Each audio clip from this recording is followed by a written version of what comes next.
ফোনে কথা হবে বলে মুখ্যমন্ত্রী শুভেন্দু অধিকারীকে ইশারা করছিলেন। তারপরে দেখা গেল দক্ষিণ কলকাতা জেলা তৃণমূল কংগ্রেসের সভাপতি পদ থেকে সরিয়ে দেওয়া হলো দেবাশিস কুমারকে।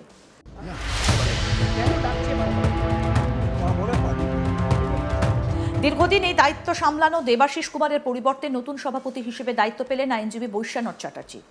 দলীয় সূত্রে দাবি সংগঠনকে আরও শক্তিশালী এবং সক্রিয় করতে এই সিদ্ধান্ত নেওয়া হয়েছে, কিন্তু পরিবর্তনের সময় এবং প্রেক্ষাপট ঘিরে শুরু হয়েছে বিস্তর আলোচনা। সোমবার কলকাতা পুরসভায় মুখ্যমন্ত্রী শুভেন্দু অধিকারীর উপস্থিতিতে একাধিক তৃণমূল কাউন্সিলরকে তার সঙ্গে সৌজন্য বিনিময় করতে দেখা যায়। সেখানে উপস্থিত ছিলেন দেবাশিস কুমারও।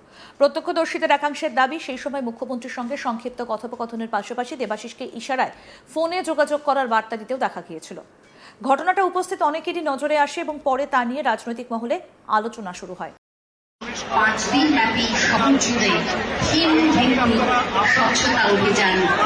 আর ঠিক তার পরের দিনই দক্ষিণ কলকাতা জেলা সভাপতির পদে রদবদলের ঘোষণা। ফলে দুই ঘটনার মধ্যে কোনো যোগসূত্র রয়েছে কিনা সেটা নিয়ে স্বাভাবিকভাবে জল্পনা বেড়েছে। যদিও তৃণমূল নেতৃত্বের পক্ষ থেকে এই বিষয়ে আনুষ্ঠানিকভাবে কোনো মন্তব্য করা হয়নি। তবে দেবাশিস কুমার নিজেই ঘটনাকে অন্যভাবে ব্যাখ্যা করেছেন। তার দাবি, দক্ষিণ কলকাতা জেলা তৃণমূলের পুরনো কমিটি ভেঙে দেওয়া হয়েছিল, তাই তাকে আলাদা করে সরিয়ে দেওয়ার প্রশ্নই ওঠে না। তার এই বক্তব্য রাজনৈতিক বিতর্ক কিছুটা প্রশমিত করলেও দলের অন্দরে কিন্তু আলোচনা থামেনি। দক্ষিণ কলকাতা তৃণমূলের একাংশের মতে, এমন এক সময় যখন সংগঠনকে আরও শক্তিশালী করার চ্যালেঞ্জ রয়েছে, তখন দেবাশিসের মতো অভিজ্ঞ নেতার পরিবর্তে অপেক্ষাকৃত নরমপন্থী ভাবমূর্তির বৈশ্বনাথ চ্যাটার্জিকে সামনে আনার সিদ্ধান্ত নিয়ে প্রশ্ন উঠছে। যদিও অন্য একটা অংশ মনে করছে, নতুন মুখ এবং নতুন কৌশলের মাধ্যমে সংগঠনের নতুন গতি আনতেই এই পদক্ষেপ। আমাদের প্রতিনিধি অনির্বাণ কি প্রতিবেদন তুলে ধরেছেন, আসুন দেখি। এই মুহূর্তে পশ্চিমবঙ্গের যে প্রাক্তন শাসক দল অর্থাৎ তৃণমূল কংগ্রেস, তাদের মধ্যে কিন্তু একটা বেশ টানাপোড়েন শুরু হয়েছে। দলের মধ্যে জল্পনা, দলের মধ্যে কল্পনা। দলের যারা এমএলএ রয়েছেন, এমপি রয়েছেন, তারা একাধিক আমরা দেখেছি যে 60 জনের বেশি এমএলএ এবং তার পাশাপাশি কিন্তু 20 জন এমপি অর্থাৎ সাংসদ, তারা নিজেদের দল ছেড়ে একেবারে বলা যায় যে তৃণমূল কংগ্রেসকে ভেঙে একেবারে চুরচুর করে দিয়ে অন্য দল গঠন করেছে বা অন্য নামে তারা নিজেদেরকে প্রসিদ্ধ করতে চাইছে। তারই মধ্যে এই মুহূর্তে দাঁড়িয়ে পশ্চিমবঙ্গে বিভিন্ন বিষয় নিয়ে কিন্তু জল্পনা কল্পনা চলছে। তার মধ্যে অবশ্যই তৃণমূল কংগ্রেসেও কিন্তু সংগঠনের মধ্যে বদল আনতে হয়েছে। অর্থাৎ পশ্চিমবঙ্গের প্রাক্তন মুখ্যমন্ত্রী মমতা বন্দ্যোপাধ্যায়, তিনি কিন্তু একেবারে বলা যায় যে 4 মের পর থেকে বেশ চাপের মধ্যে রয়েছেন। কারণ একাধিক বিধায়ক, একাধিক সাংসদ, একাধিক কাউন্সিলর, একাধিক বড় চেয়ারম্যান, তারা নিজেদের দলের পদ ছেড়েছেন এবং তার পাশাপাশি কিন্তু তারা একেবারে কাউন্সিলর পোস্ট থেকেও রিজাইন করা বা বড় পোস্ট থেকে রিজাইন করা, এই ধরনের বিষয়গুলো তারা করেছেন। অর্থাৎ সে জায়গায় দাঁড়িয়ে দল ঐক্যবদ্ধ যে একটা ভাবে কিন্তু নির্বাচন লড়েছিল, সেই জায়গায় দাঁড়িয়ে তৃণমূল কংগ্রেস একেবারে ভেঙে চুরমার হয়ে যায়। অর্থাৎ সেখানের পর থেকেই কিন্তু বদল শুরু হয়েছে এবং সেই বদল অবশ্যই তৃণমূলের অন্দরে এসছে।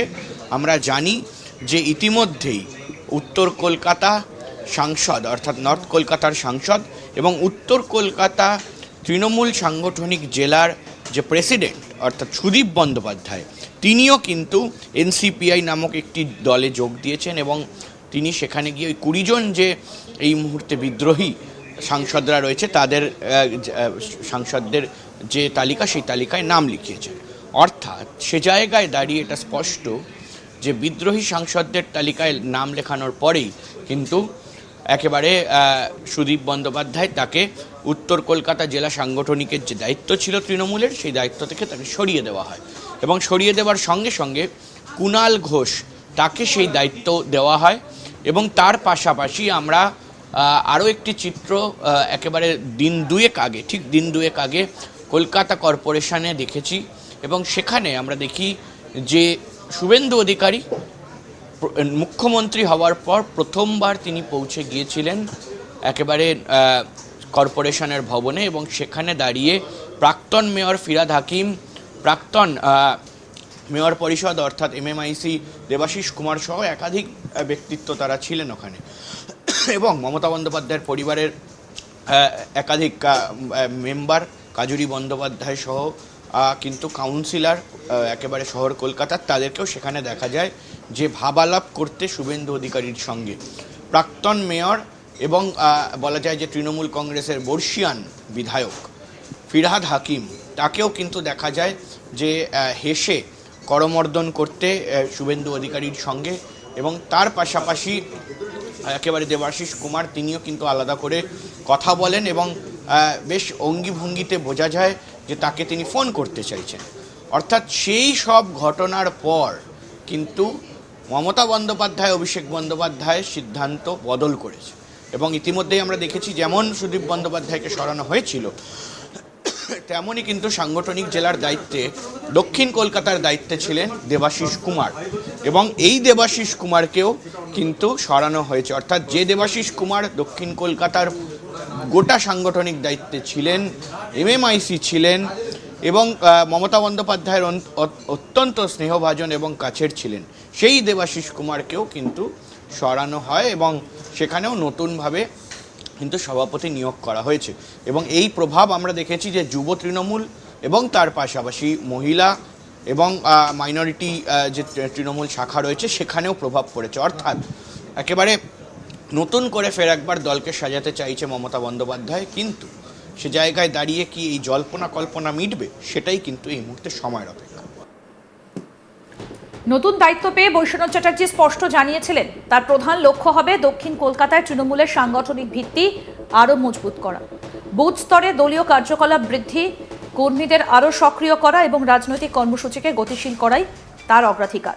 এখন দেখার এই সাংগঠনিক রদবদল শুধুই দলের অভ্যন্তরীণ পুনর্গঠনের অংশ, নাকি এর পেছনে রয়েছে আরও গভীর রাজনৈতিক বার্তা। তবে একথা নিশ্চিত, দক্ষিণ কলকাতা তৃণমূলের এই পরিবর্তন আগামী দিনে রাজ্যের রাজনৈতিক চর্চার অন্যতম গুরুত্বপূর্ণ বিষয় হয়ে উঠতে চলেছে।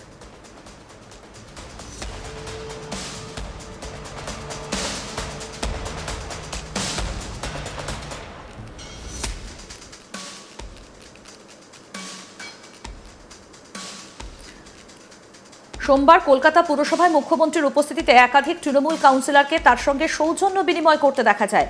সেখানে উপস্থিত ছিলেন দেবাশিস কুমারও। প্রত্যক্ষদর্শীদের একাংশের দাবি, সেই সময় মুখ্যমন্ত্রীর সঙ্গে সংক্ষিপ্ত কথোপকথনের পাশাপাশি দেবাশিসকে ইশারায় ফোনে যোগাযোগ করার বার্তা দিতেও দেখা গিয়েছিল।